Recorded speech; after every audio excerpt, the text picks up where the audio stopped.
안녕하세요. 저희는 투이 컨설팅 PIB 본부에서 일하고 있는 이광열. 김현빈입니다. 잘 지내셨어요, 현빈님?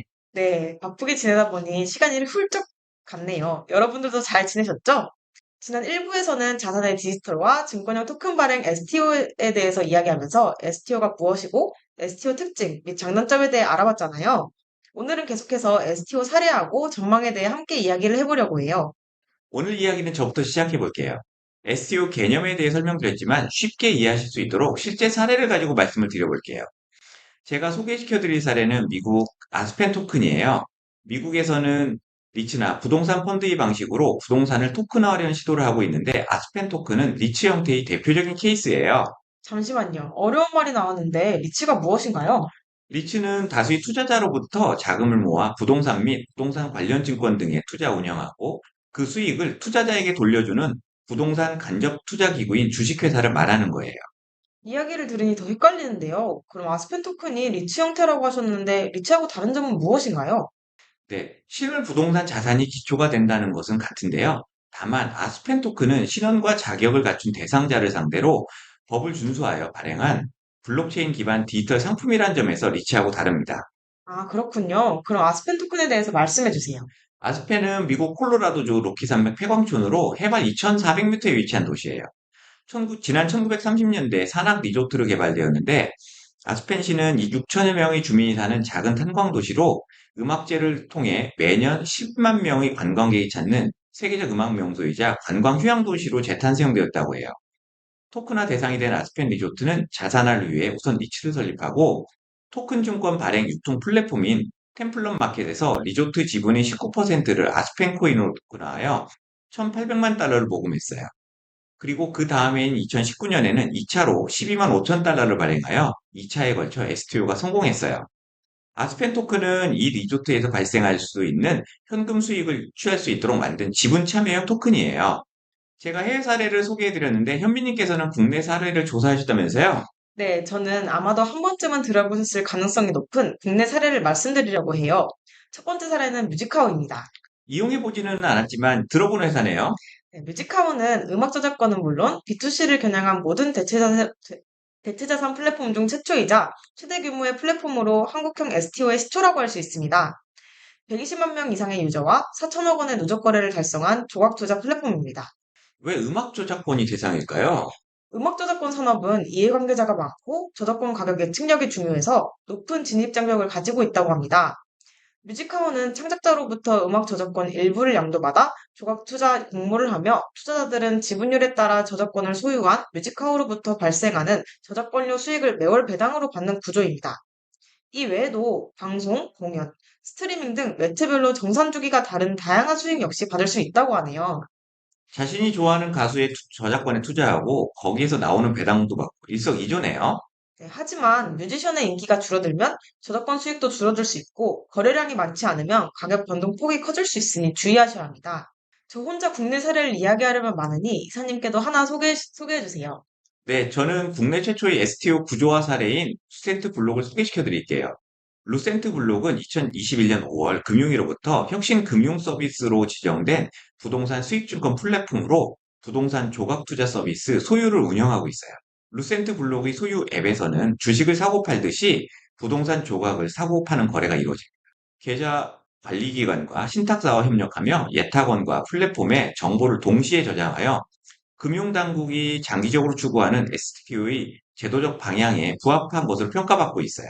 저는 잘 이해가 되지 않는데 왜 루센트 블록이 STO 사례가 되는 건가요? 루센트 블록의 소유는 국내 조각 투자 서비스 중 최초로 전자증권 제도를 도입해 소유의 건물에 투자한 투자자들의 권리도 상장 주식회사의 주식과 동일하게 보호받을 수 있기 때문이에요. 예치금의 입출금 및 전자자산 증권의 입출금 또한 증권사를 통해 관리되고 있거든요.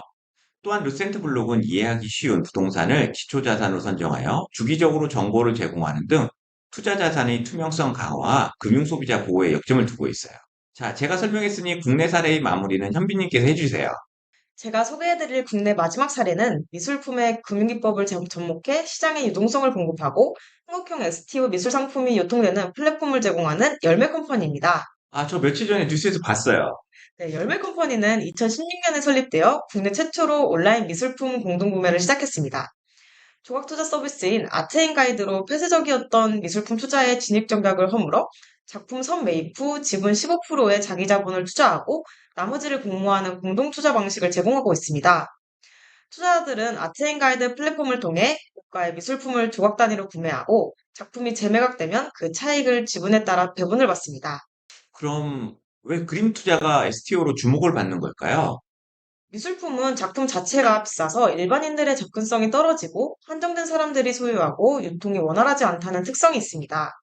그러다 보니 비싼 미술품을 개인이 사기엔 부담이지만 여럿이 모여 살 수 있는 방법을 보완하는 것입니다. 다만 이런 시장이 생기자 금융당국은 거래의 안전성에 대해 고민하기 시작했는데요. 이른바 증권성 이슈입니다. 증권성이란 소유권 자체를 분할하는 것인지 아니면 사업의 결과 발생하는 수익의 분배에 참여할 수 있는 권리의 청구권인지를 따지는 것인데요. 소유권 자체를 나누는 것은 시비에 문제가 없지만 청구권에 관한 문제라면 투자계약증권 신고서를 제출해 당국의 승인을 받고 사업이 잘못됐을 경우 투자자를 구제할 수 있는 방법을 마련하도록 지침을 내렸습니다. 그 결과 열매컴퍼니, 서울옥션블루, 투게더아트 등 세 회사가 투자계약증권을 제출했고 1호로 열매컴퍼니가 청약에 나선 상황인 것입니다. 증권형 토큰을 음원, 부동산, 미술품 등 다양한 곳에 적용할 수 있다는 것도 놀랍지만 이제 시작이라는 점이 개인적으로는 무척이나 설레네요. 네, 지금까지 증권형 토큰의 해외 및 국내 사례에 대해 살펴봤는데요.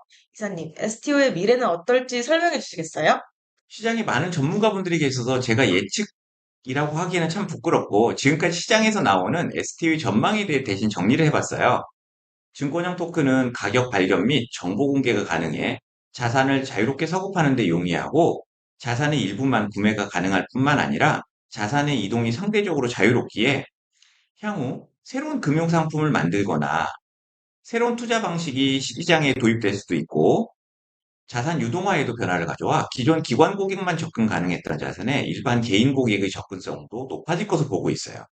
이렇게 되면 증권형 토큰 시장이 더 커지지 않을까 생각해요. 현비님, 그럼 우리나라에서는 증권형 토큰과 관련한 당국의 입법 동향에 대해 정리해 주시겠어요?